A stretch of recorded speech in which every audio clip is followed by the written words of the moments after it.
এই 10-এর মধ্যে মানুষ 2 পায় কেমনে? একটা গরু ছাগল যদি পরীক্ষা দেয় তা তো 2-এর চেয়ে বেশি পাইবো। কি করো সারাদিন? সারাটা দিন আছে মোবাইল নিয়ে আর ঘোরাঘুরি। একদম একটা খাতাটা কই যে রাখলাম স্যার, বুঝতেছেন না আপনার সময় নষ্ট। ভালো করে খুঁজো।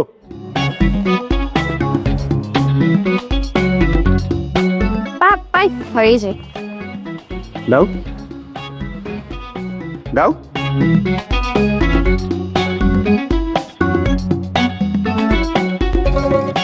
কত পেয়েছো তুমি? 2 পাইছি স্যার। মানে 10-এ তুমি 2 পেয়েছো তাই না? জি স্যার। এই যে প্রশ্নগুলো আসছিল প্রত্যেকটা প্রশ্নই আমি তোমাকে খুব সুন্দর করে তোমার পড়ার টেবিলে বুঝিয়ে দিয়েছিলাম, এখানে তোমাকে আত্মস্থ করে দিয়েছিলাম, তারপরে তুমি পেয়েছো মাত্র 2। কি করেছো তুমি? কি লিখেছো এগুলো? এগুলো প্রশ্নের উত্তর? স্যার রাগ করেন না, এটা তো 1 সপ্তাহ আগের কথা না, তখন তো আমি পড়াশোনা নিয়ে সিরিয়াস ছিলাম না। আমি পরশু দিন থেকে পড়াশোনা নিয়ে সিরিয়াস হয়েছে। আপনি এখন আমার এক্সাম নেন, আমি দেখেন আপনি 10-এ 12 পেয়ে দেখা দিবি। আবার না? 10-এ 12 পাবা তুমি? আচ্ছা আচ্ছা নূপুর, তোমার ফ্যামিলি তোমাকে কত কষ্ট করে পড়াচ্ছে, তোমাদের ফ্যামিলির যে দুরবস্থা তুমি বুঝতে পারছো না?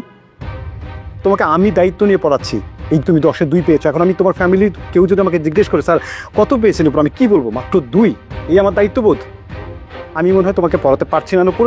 ওকে ফাইন, আমি আজকে থেকে তোমাকে আর পড়াতে পারবো না, আন্টিকে ডাকো। স্যার প্লিজ এমন করেন না স্যার, আমি প্রমিস করতেছি, আমি তো পরশু দিন থেকে পড়ালেখা নিয়ে সিরিয়াস হয়েছি। আমি এখন থেকে ঠিকঠাক মতো পড়াশোনা করবো স্যার, পড়া বাদ দেন না আমাকে। আপনি আমাকে পড়ানো বাদ দিয়ে দিলে আব্বা আমার পিঠের ছাল তুলে ফেলবে।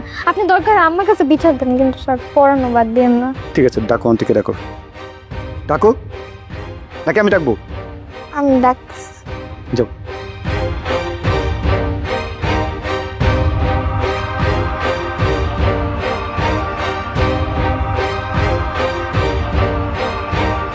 কি করছিস তুই? আন্টি আসসালামু আলাইকুম। স্যার কি হয়েছে? আজকে নূপুরের একটা এক্সামে খাতা দিয়েছি, সেটা দেখলাম। কত পাইছে? কত পেয়েছো বলো? আন্টি 10-এ মাত্র 2 পেয়েছে। কত? 2। তাহলে তো ফেল। এই তুই তো আবার ডাবল মারছস। এই তুই কি লজ্জা শরম কোনো কালি হইব না? আম্মা ওইটা তো 1 সপ্তাহ আগের কথা, তখন তো আমি পড়াশোনা নিয়ে সিরিয়াস আসছিলাম না। আমি তো পরশু দিন তোমাদেরকে কথা দিছি না যে পড়াশোনা নিয়ে সিরিয়াস হবো। আমি এখন স্যারের পরীক্ষা নিতে বসে, এখন পরীক্ষা নিলাম 10-এ 12 পাবো, আমার বিশ্বাস করে। তুমি 10-এ 12 পাবা না? এরকম সিরিয়াস তুমি অনেক হয়েছো আন্টি। আমি আসলে দায়িত্ব নিয়ে পড়াশোনাটা করাচ্ছিলাম ওকে। আমার কেন জানি মনে হচ্ছে আমি আসলে পারছি না, আমি ব্যর্থ। আমি আমার বিসিএস-এ পড়াশোনা থেকে একটু বেশি টাইম নিয়ে ওকে পড়াচ্ছিলাম।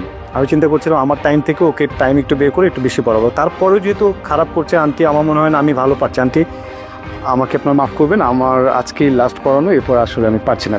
স্যার প্লিজ এমন করেন না স্যার, আমি আর করবো না, বলছি তো, প্রমিস। তুই আর কত লজ্জা দিবি? আন্টি ফ্যাক্ট মারার দরকার নেই। ঠিক আছে আন্টি, আমি তাহলে একটা লাস্ট চান্স ওকে দিচ্ছি। এরপরে যদি আউট অফ 10 8-এর নিচে পায় তাহলে কিন্তু আমি ওকে আর পড়াতে পারবো না। কি বলো তুমি? জি স্যার। তাহলে আমি আসছি আন্টি। আচ্ছা আসসালামু আলাইকুম।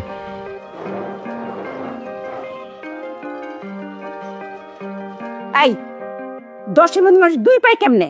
একটা গরু ছাগল যদি পরীক্ষা দেয় তা তো 2-এর চেয়ে বেশি পাইবো। কি করো সারাদিন? সারাটা দিন আছে মোবাইল নিয়ে আর ঘোরাঘুরি। একদম একটা সভ্য কোথাকার। আমি কিন্তু আজকে তোর বাপের কথা শুনবো না। তোর 2 বোন নিয়ে আজকে আমি গ্রামে চলে যাব।